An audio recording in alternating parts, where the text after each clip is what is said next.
Let's see another case of quadrant dentistry. Notice the placement of the rubber dam prior to remove any old failing restorations or caries. Rubber dam is placed like you've seen in the previous examples. Quadrant isolation. First tooth is the first premolar. Direct restorations with composite fillings done on 18 and 20, and old overextended failing composite on number 19 is removed. All metal post is removed. Cavities cleaned of caries. While rubber dam is protecting, nothing is going in the throat of the patient. Rubber dam is retracting the gingiva in the deep proximal areas to facilitate proper preparation. Sandblasting, build up core, and the tooth is ready to be scanned for a ceramic onlay. Delivery time, second session, rubber dam goes in the same position. Rubber frame setup position simulated on the face of the patient. Marking, punching. Clamp is positioned straight to ensure proper positioning. Detaching of the rubber dam, leaving only 3 corners to release the tension while inserting, especially in this case, with strong cheeks, lips and tongue, and deep position of the teeth. Clamp goes from the middle of the mouth to the right, heading for the anchor tooth, left hand controlling the stability of the clamp.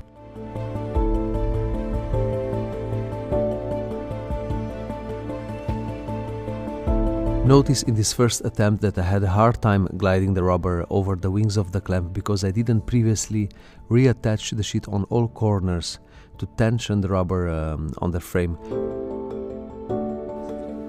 While if I'm reattaching, it will easily go in place.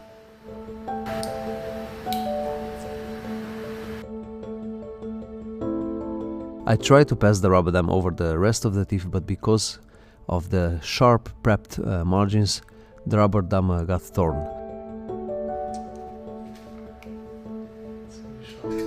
No problem, remove everything, take another sheet, reposition, and try to glide more gently over the prepped teeth to avoid the tear.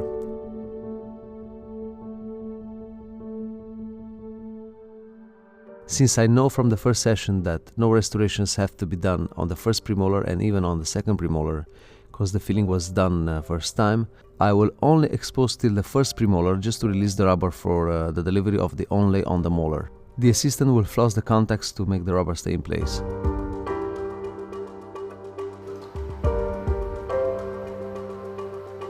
Then I place the knot on the premolar.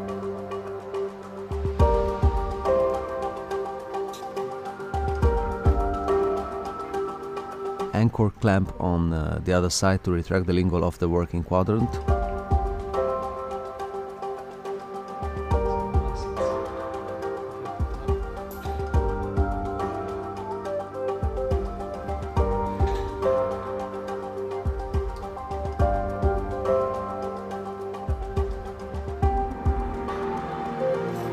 Then the floss on the molar. Notice that I am manipulating with the spatula the floss to engage deeper on the proximal areas and also to invert the rubber dam.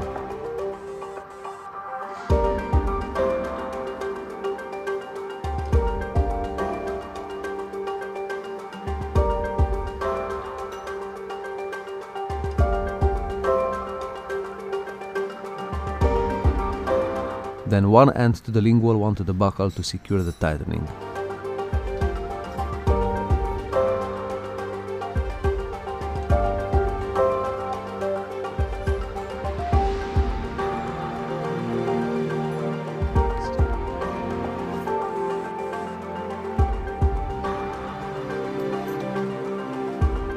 Before flossing the last tooth, evaluate the rubber behind the clamp. Shouldn't be too tightened and also shouldn't be an excess of material which will eventually fold and block the floss to engage through the contact.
Everything is perfectly isolated, although I can say that on the distal part of number 18 there is an excess of rubber dam which sometimes can be annoying, covering the prepped margin and making the sitting of the restoration difficult.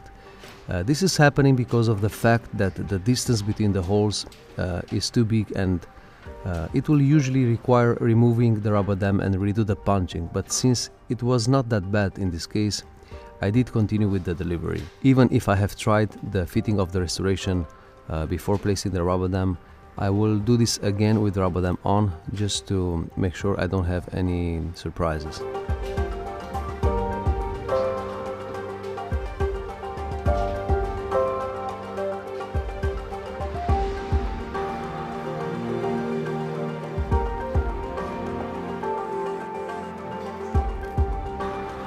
I am using liquid rubber dam and a probe to hold the restoration, and this is very useful, especially when you do all the adhesive protocol like etching, applying the silane and the bonding, and then inserting the restoration on the prepped cavity. I'm sandblasting while protecting the neighbor tooth with the blade.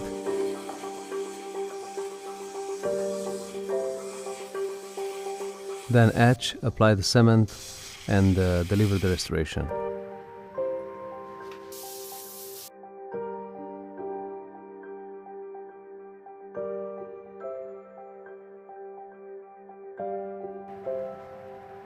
The excess of the cement is wiped with the brush. Then I will remove the Teflon. A nice trick is to rotate the Teflon while dragging from the contact points. In this way you will not tear it.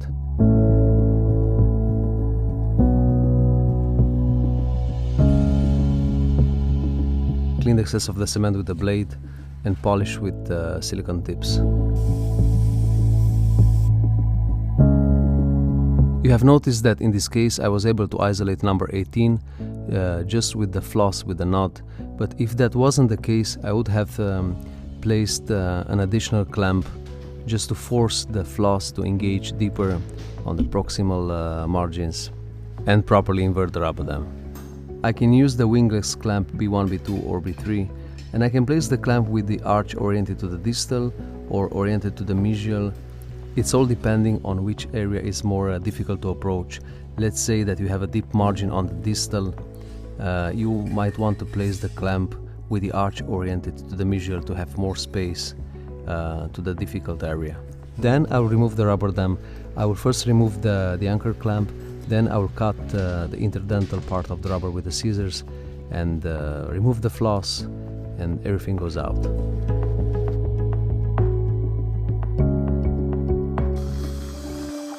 Please notice that I have respected the same recipe for posteriors. Master clamp on the last tooth, anchor clamp on the opposite side, and only if needed, additional clamp on the tooth that needed the delivery. The recipe is repeatable and can be applied in every situation.